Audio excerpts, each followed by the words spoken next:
So, magandang araw again mga katropa.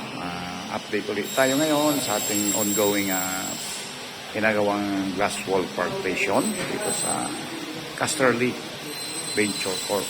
Dito makikita to sa bandang Guinness Avenue. Yan. So, yan, tapos na kasi namin lagay yung fix. Dito na kami sa stage, maglalagay kami ng door.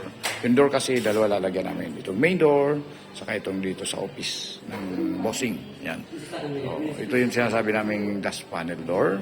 Yan.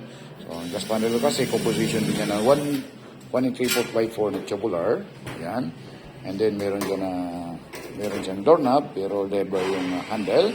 Pero yung hinges natin, bat hinges. Pakita mo naman bat hinges, kuya. Pabukas naman.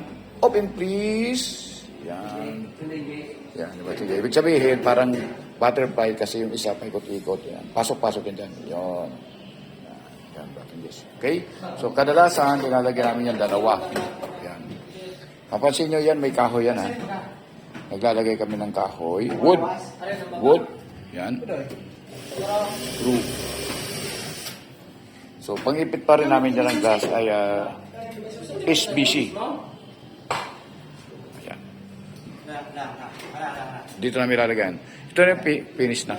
So, ginamit pala natin yan ng glass ay 6 mm bronze glass. Pero hindi tempered.